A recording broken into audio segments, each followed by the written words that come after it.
Eleições 2024. Com a proposta de ajudar você a votar nas eleições de 2024 em Barreiras, a Jovem Pan continua a sua série de entrevistas com os candidatos. Na primeira rodada, entrevistamos aqui, no Sofá da Pan, os 4 candidatos a prefeito. Agora, na segunda rodada, será a vez dos candidatos a vice-prefeito da capital do Oeste. E o nosso entrevistado dessa vez, nessa rodada de entrevistas, é o candidato a vice-prefeito Emerson Cardoso, do Avante, da coligação A Mudança que eu acredito. Olá, candidato, seja bem-vindo, tudo bem? Obrigado, Flávio. Queria agradecer a todos por essa oportunidade, a Jovem Pan, a vocês que estão nos acompanhando através do YouTube. Para mim é sempre uma alegria, uma satisfação e poder contribuir com esse processo democrático e de decisão do nosso eleitor, né? Para que realmente eles tenham as informações necessárias, os melhores projetos para que possamos definir os destinos da nossa cidade. Candidato, por gentileza, faça uma breve síntese sobre a sua pessoa, sobre a sua trajetória, para que a gente possa conhecê-lo melhor ou conhecer melhor quem é Emerson Cardoso. Olha, o Emerson Cardoso é uma pessoa totalmente apaixonada por Barreiras, pela nossa cidade. Tive a oportunidade de, durante 20 anos, estar à frente do SEBRAE, como gerente regional do SEBRAE, da qual nós trouxemos muitas políticas públicas para a micro e pequena empresa, para o empreendedor individual, para aquelas pessoas que estavam desempregadas, né, e precisavam de uma oportunidade no mercado de trabalho. Então eu entendo que nós demos uma contribuição muito importante para o desenvolvimento da nossa cidade, na atração de novos investimentos, na industrialização. Então para mim foi muito importante, desde o agronegócio, da agricultura familiar, passando pelo comércio, pelo varejo, pelo serviço, enfim, essa contribuição é inquestionável pelo tempo que nós ficamos pelo SEBRAE. Também fui professor, né, das principais faculdades aqui da nossa cidade, tenho um carinho muito grande por lecionar e sempre que vejo algum aluno, ex-aluno, é sempre uma satisfação ter dado essa contribuição como profissional. E também na AGEB, né, Associação de Jovens Empreendedores de Barreiras, da qual nós fomos fundadores. Fizemos o projeto Estudante do Futuro, foram 20 anos aí dando a nossa contribuição, um trabalho voluntário para que jovens, principalmente da periferia, das escolas públicas, né, pudessem ter a oportunidade de entender um pouco mais de empreendedorismo, de abrir as portas para uma oportunidade de mercado de trabalho. Então, essa também foi uma contribuição voluntária.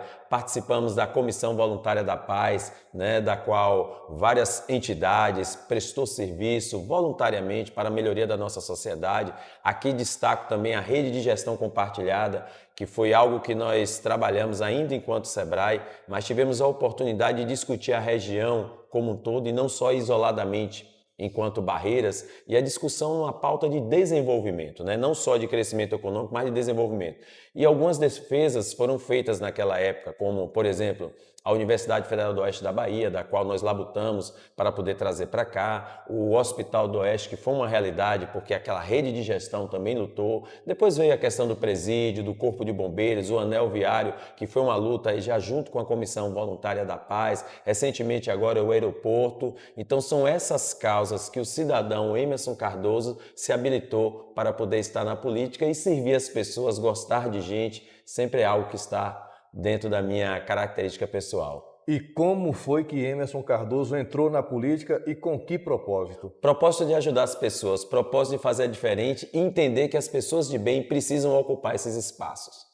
Foi isso que me levou à política. Na época, quando eu fui convidado, nós tínhamos 3.000 pessoas morrendo por dia no Brasil por conta da pandemia. Não fazia parte do meu projeto de vida estar na política partidária, mas política enquanto instrumento para servir e ajudar as pessoas, pelo histórico que eu relatei aqui para você, eu sempre o fiz. Então eu vim com esse propósito, ou seja, as pessoas quando me convidaram para poder fazer parte da política, né, elas tinham um entendimento que aonde eu fosse, eu levaria os meus valores. Esses meus valores que abriram as portas para que eu esteja na política. E onde não cabe aquilo que eu acredito, os meus valores, a transparência, a honestidade, a ética, eu saio. Então, por isso que eu entendo que foi importante e como propósito de ajudar e a servir as pessoas e contribuir para o desenvolvimento da minha cidade, é por isso que eu estou na política. O senhor ainda está vice-prefeito, como é que está sendo essa experiência? A experiência como vice-prefeito no primeiro momento, ela é uma experiência inovadora, importante para mim. Como eu fui chamado, eu acredito que tudo tem o chamamento de Deus, né? As crenças, aquilo que a gente acredita, então eu tenho um entendimento que eu dei a minha contribuição como vice-prefeito, né? Criamos a Secretaria de Planejamento. Muitas das empresas que estão aí hoje em Barreiras, que foram atraídas aqui para Barreiras, investimentos muito altos também, nós tivemos lá a nossa participação.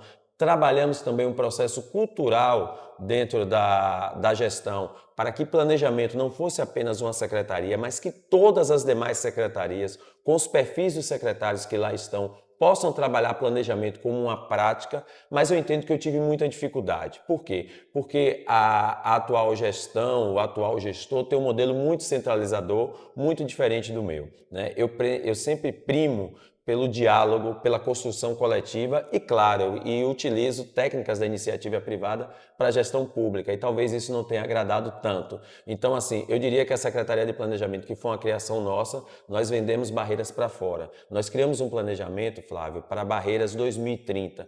Criamos 30 metas para os próximos 10 anos. Isso é algo inédito na gestão. Normalmente, uma gestão trabalha para ficar mais 4 anos. Ou seja, eu quero ser reeleito. Não, nós pensamos Barreiras a longo prazo. Então, a minha grande contribuição foi pensar numa Barreiras diferente, numa Barreiras que possa atrair novos investidores, melhorar a qualidade de vida das pessoas, mas a longo prazo. Internamente, eu tive uma dificuldade muito grande, porque as práticas de gestão que fundamentalmente, né, são utilizadas pela iniciativa privada, nós podemos adaptar tranquilamente para a gestão pública, mas eu não percebi o interesse na atual gestão. Então, assim, princípios como ética, transparência, eu não abro mão. E quando você traz indicadores para isso, você expõe toda uma secretaria para avaliar se está indo bem ou não. Então, eu acho que nós demos sim a nossa contribuição. Vejo Barreiras aí com novos investidores aqui, com novas empresas, e eu tenho certeza que nós estamos lá presentes para poder desenvolver a nossa cidade enquanto cidadão. Candidato, fazendo uma autocrítica, como o senhor avalia a sua atuação enquanto vice-prefeito e qual é o legado que o senhor está deixando? O legado que eu estou deixando, primeiro, é que nós não podemos abrir mão de nada daquilo que nós acreditamos, principalmente em relação a valores, né? Eu tenho certeza que algo que para mim é muito importante que a sociedade perceba é que a ética é um instrumento para a gestão pública e tudo que for importante para o desenvolvimento das pessoas, nós temos que trabalhar em prol dela. Então, assim, o que nós deixamos agora de maneira muito pragmática foi um planejamento a longo prazo para a nossa cidade. Então, quando eu disse para vocês que nós criamos o programa Barreiras 2030 com 30 metas para os próximos 10 anos, independente de quem venha ser o prefeito no próximo mandato, ele vai ter lá realmente um plano de todas as áreas, seja da área da saúde, seja da área da educação. Só um detalhe, não é um plano com objetivo, é um plano com metas, com prazos para se estabelecer cada ponto daquele. Então eu acho que esse foi um grande legado. E o segundo legado que eu deixo é de que as pessoas de bem precisam ocupar esse espaço, como eu falei. Então, às vezes, as pessoas não querem entrar na política, porque dizem, mas se entrar na política, vão falar que é ruim e tal. Não, eu acho que você, que está nos acompanhando aí, você que tem essa experiência, essa vontade, essa disposição de contribuir com a nossa cidade, tem que vir mesmo. E outro detalhe, se decepcionar por aquele grupo, saia. Abra uma nova vertente, abra um novo espaço, mas não deixe de dar sua contribuição para o nosso município. E o que o senhor levará dessa para a próxima gestão, caso o seu projeto seja o escolhido? Primeira experiência, que é fundamental. Na vida da gente, Flávio, a gente tem experiências bem-sucedidas e aquelas que a gente não deve fazer. Entendeu? Ou seja, esse erro aqui eu não vou repetir. Então, o primeiro ponto que eu acho fundamental são as experiências adquiridas, né? Avaliar como não deve ser feito e um entendimento que para mim é algo importantíssimo. Nós precisamos ter uma liderança técnica e não influenciadas por políticos. Um exemplo bem claro disso aí. Hoje, por exemplo, a direção das escolas hoje dos nossos municípios são indicações de vereadores. Não há um crivo técnico para isso. E isso faz com que a qualidade da educação caia muito.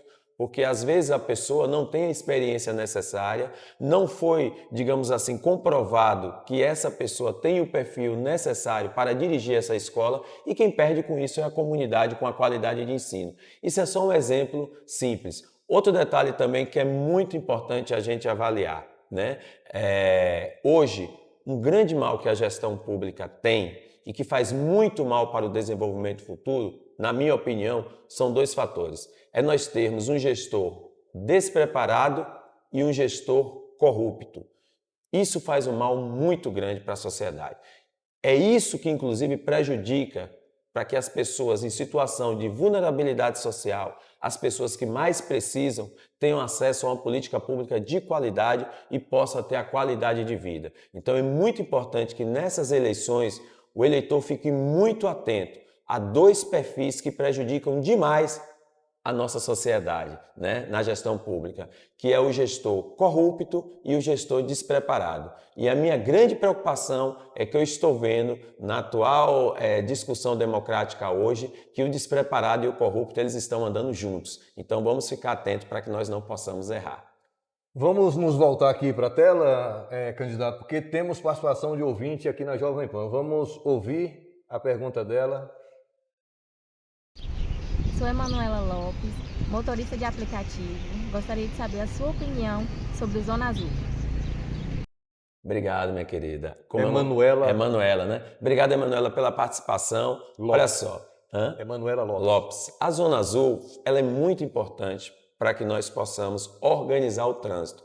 Mas a forma como foi colocada hoje pela atual gestão, infelizmente está prejudicando. Está se tornando oneroso para o cidadão. Ou seja, a indústria de multas que estão sendo colocadas aí faz com que nós vamos precisar redefinir tudo que está sendo feito hoje.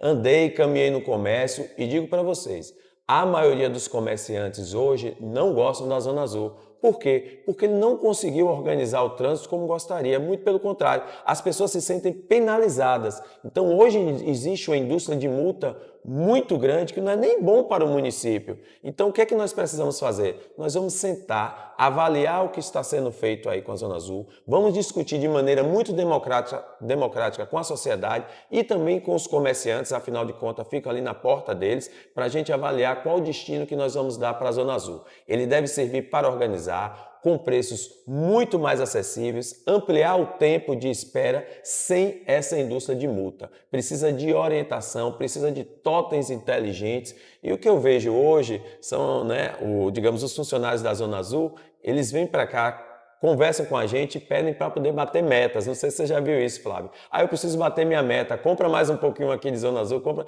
E não é assim que vai funcionar. A Zona Azul foi feita para facilitar a vida do cliente, a vida do consumidor, a vida do cidadão e, claro, do empresário. Se não está atendendo, nós vamos revogar e vamos discutir com a sociedade o melhor mecanismo, de maneira muito transparente, inclusive entendendo como foi feita essa licitação, que a gente, inclusive, tem dúvidas sobre esse processo, para que seja o melhor para a sociedade e não para beneficiar fornecedor A, B ou C. Candidato, o senhor tinha a expectativa de ser indicado como sucessor de Zito? Não só eu, mas a sociedade toda tinha essa expectativa e vejo isso de maneira muito natural, Afinal de contas, as pessoas percebem o perfil que nós temos, a história que nós construímos e, sobretudo, a preparação para assumir o município de Barreiras. Eu não estou disposto a fazer papel de um candidato manipulável. Eu acho assim, a gente precisa entender que Barreiras está hoje em um patamar, a principal cidade do oeste da Bahia, que nós não podemos abrir mão daquilo que nós acreditamos, do nosso olhar e visão do futuro, para servir a um grupo familiar. Então, eu percebo que Barreiras precisa, sim, ter hoje um projeto de cidade, um projeto que nós possamos olhar Barreiras, levar desenvolvimento, claro, e quando eu falo de levar desenvolvimento, fazendo com que as pessoas façam parte desse projeto. Então, assim, Luiz, eu não estou disposto a servir de gestor manipulável para poder servir a determinado grupo familiar. Então é muito importante que nessas eleições o eleitor possa, o cidadão barreirense possa observar as propostas, os projetos que aí estão, os melhores candidatos, ou seja, quem tem o melhor perfil para poder administrar Barreiras e entender que nós precisamos de um projeto de cidade e não um projeto de poder e um projeto familiar. Quando eu percebo que em determinado espaço, né, eu não me sinto incluído com aqueles valores, com aquilo que eu acredito e com minha visão de futuro, evidentemente eu vou sair e vou buscar um outro espaço. Então, eu entendo que esse também foi a minha contribuição para Barreiras, para que a cidade possa fazer um crivo crítico do que está acontecendo aí e avaliar quem tem as melhores condições para os destinos da nossa cidade. Candidato, quando e como se deu o convite para o senhor participar do projeto desse grupo como vice de Tito? Bom, primeiro eu quero deixar bem claro que quando eu observei, observando a política aqui de Barreiras, estando como vice-prefeito, como você me perguntou, pela experiência que eu adquiri, eu não tinha dúvidas que nós, enquanto cidadão, enquanto técnico, enquanto político, poderíamos contribuir mais para o nosso município. No primeiro momento, eu lancei a minha candidatura a prefeito de Barreiras, eu acho que você até acompanhou, e estive também conversando com toda a sociedade, que nos deu total apoio para que pudéssemos colocar realmente o nosso nome, a nossa experiência, por entenderem que nós tínhamos e temos, né, propostas muito boas para Barreiras, e aí nos filiamos ao Avante. Chegamos a fazer um diálogo muito grande com a sociedade, discutimos projetos para Barreiras, só que existe uma situação, e aí é que a experiência traz, Flávio, que é muito importante a gente avaliar. Na política, nós temos que avaliar várias condições. As condições técnicas para se administrar um município, as condições éticas, né, e morais para se administrar um município e as condições políticas. Esse terceiro item, que são as condições políticas, que como foi muito rápido, né, eu saí da atual gestão em janeiro e já lancei uma candidatura já em março, então assim, tudo muito corrido, eu não tive o tempo suficiente para poder agregar mais partidos, para poder agregar mais candidatos, embora pelo Avante nós temos sim 20 candidatos a vereadores, então a gente percebeu o seguinte, o tempo foi um inimigo. Mas, ao mesmo tempo, eu percebi o seguinte, que todos os demais candidatos me chamaram para conversar, né? Claro, com exceção do candidato do atual gestor, do atual prefeito de Barreiras. Mas os outros três que estão postulando a vaga, nós dialogamos com todos, de uma maneira muito democrática, de uma maneira pensando em um projeto realmente para Barreiras. E hoje, eu digo para vocês, com toda a segurança, que dos que estão aí postulantes, inclusive respeitando esses outros três, né, que eu estou falando aqui do Davi, estou falando do Danilo e do próprio Tito, né, eu sei que as perspectivas para esses três aí são muito boas, mas o Tito reúne hoje as melhores condições para administrar Barreiras. Quando eu conversei com o Tito, quando nós tivemos um diálogo muito aberto e franco, e ele me convidou para que nós possamos, né, para que pudéssemos caminhar juntos, fazendo um projeto de governo e administrando para Barreiras, além de associar o governo do estado e o governo federal como aliados, afinal nós não podemos esquecer que Barreiras tem um endividamento de quase R$1 bilhão, então a Barreiras está endividada, a Barreiras está com problemas muito sérios em relação à saúde e educação, que a atual gestão vai ter muita dificuldade, né, de findar o ano com todos os compromissos pagos e honrados. Então eu entendo que quem reúne hoje as condições políticas, as condições técnicas somadas com a minha e as condições éticas é a chapa Tite Emerson, que com certeza é o melhor hoje para Barreiras. Temos a melhor proposta de governo, porque construímos isso em parceria com a população, né, que foi um plano de governo participativo, e defendo que temos também o melhor perfil técnico para colocar Barreiras em um novo patamar de desenvolvimento com qualidade de vida para as pessoas. Como que o senhor se sentiu quando o atual gestor, Zito, anunciou um outro nome para ser o seu sucessor? Processo democrático. Eu acho que cada um vai trabalhar dentro dos seus interesses. No caso dele, foi dentro dos seus interesses pessoais. A gente respeita. Não foi diferente no município vizinho de São Desidério, né? Na época, ele colocou o primo dele, que foi o Arnon, que foi prefeito de São Desidério. Depois, quando ele saiu de lá e veio concorrer aqui, ele colocou o irmão dele, que na época era vice-prefeito, para poder também gerir o município vizinho aqui de São Desidério. Então, é natural que ele vá colocar alguma pessoa, né, que a gente observa que tem algumas dificuldades de posicionamentos próprios, né, de liderança própria, mas que defenda os interesses, como eu disse, de um projeto familiar, algo que não convém para mim. Eu estou aqui para servir Barreiras, os interesses da população, e não um projeto particular ou um projeto familiar, além de outras práticas da gestão que eu não comungo, não acho importante e nem sadio, né, para a gestão municipal. Então, eu respeito a decisão do prefeito, é um processo democrático, a gente tem que respeitar e a gente tem que torcer para que realmente a sociedade possa fazer a avaliação do melhor perfil para a nossa cidade. Só para poder a gente ter uma lembrança, quando o atual prefeito colocou o primo dele lá, né, que era uma pessoa que todo mundo observa que era uma pessoa administrável pelo prefeito, né, que ele tinha total influência na gestão e os irmãos também, e ele saiu e depois botou o irmão como prefeito lá da cidade vizinha. O prefeito de lá, na época, o Zito, ele saiu de lá muito bem avaliado. Hoje tem um novo gestor lá em São Desidério. E o atual prefeito não consegue eleger nenhum irmão como vereador de lá. E saiu de lá bem avaliado. Ou seja, fez muito bem romper com o grupo familiar lá de São Desidério. Ou seja, o município vem crescendo, o município vem se desenvolvendo e, pelo que a gente percebe, não sente saudades da gestão antiga. E eu tenho certeza que vai acontecer a mesma coisa em Barreiras. A sua não indicação por Zito foi o motivo do rompimento do senhor com o grupo dele? Antes disso, foi a questão da transparência. Eu não percebia um diálogo aberto e franco, que eu sempre trabalhei como eu sempre fui. Então, assim, na verdade, Flávio, não é uma indicação, são processos até chegar a isso. A gente vai percebendo no dia a dia, no caminhar da gestão, que o espaço da gente vai sendo reduzido em detrimento a alguns interesses particulares e pessoais. Como eu disse, eu não comungo. Eu não vou aceitar, por exemplo, Flávio, determinadas obras que tem aqui no município, e você como repórter pode, inclusive, nessas obras, aceitar os valores que foram investidos lá. Então, obras superfaturadas, obras que demoraram muito de serem entregues, obras que atenderam muito mais interesses de fornecedores, enfim, situações aqui que não me cabe aqui fazer uma avaliação, eu deixo isso para o Ministério Público e no momento certo as avaliações chegarão, né? Então isso não cabe a mim. O que cabe foi um processo que a gente vinha percebendo de um desgaste e por não aceitar o modus operandi.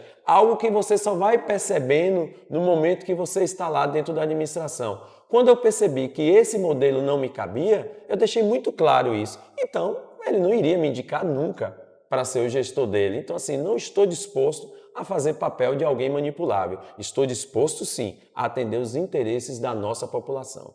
Por que Emerson Cardoso pleiteia continuar sendo vice-prefeito da capital do Oeste? Porque eu preciso ter espaço na próxima gestão, que eu acredito que esse foi o meu diálogo com o Tito.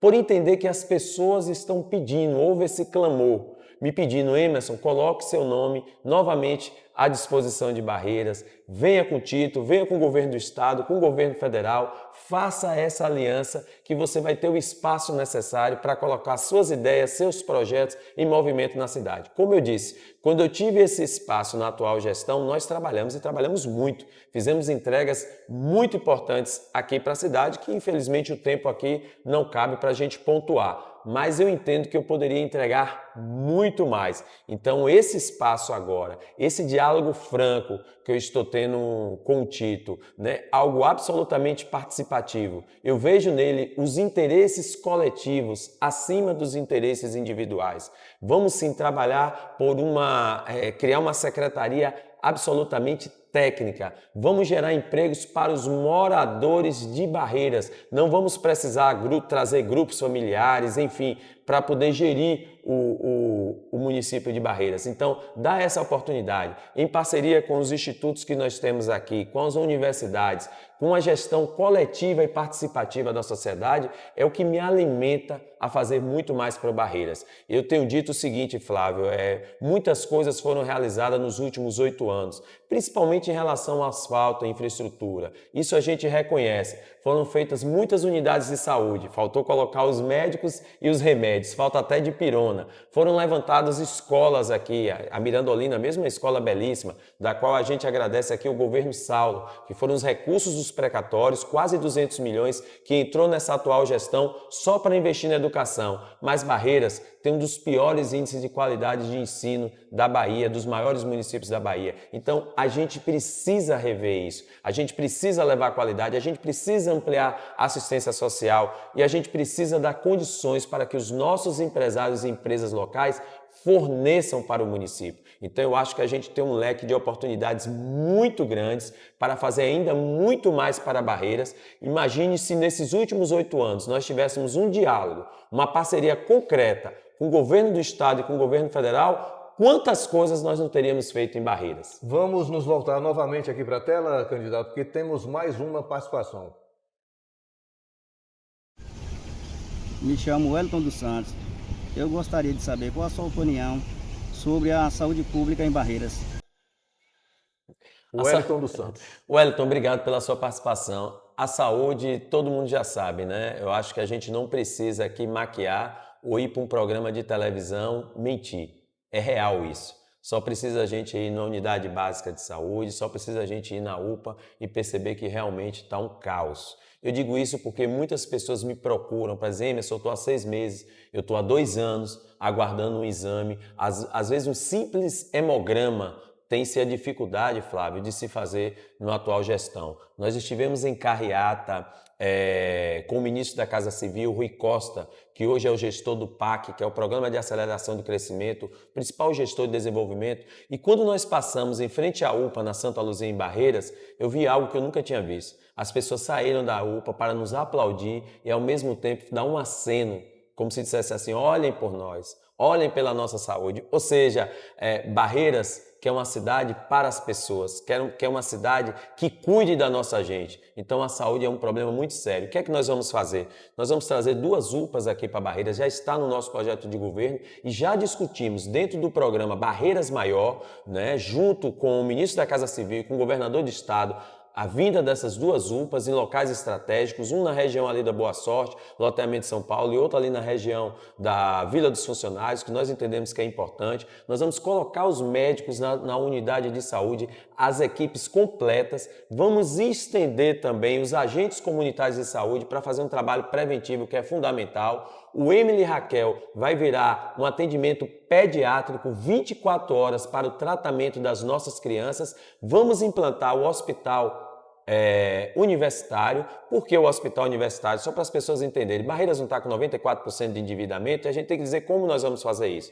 Nós vamos fazer isso em parceria com o Ministério da Educação e a Universidade Federal do Oeste da Bahia, né? Nós vamos pegar o hospital que está sendo construído aí, com quase 60 milhões de investimentos que estão sendo feitos ali, que essa gestão não tem condições de gerir, não tem condições de equipar por conta do endividamento e por conta da falta de relações com o governo do estado e com o governo federal. Então nós vamos colocar esse hospital universitário para funcionar com o orçamento do Ministério da Educação. Então, com essa realidade, além do programa Saúde Mais Perto de Você, nós vamos cuidar melhor da nossa população. Barreiras sempre enfrentou certas dificuldades com o governo estadual e federal. Prova disso é a novela do aeroporto, que garantiu o senhor dar aos eleitores que, caso o seu grupo vença as eleições de 2024, com o apoio do governo estadual e federal, a prosperidade chegará para a capital do Oeste. Primeira garantia das pessoas que estão envolvidas nisso, que é o Tito e o Emerson. Essa é a garantia maior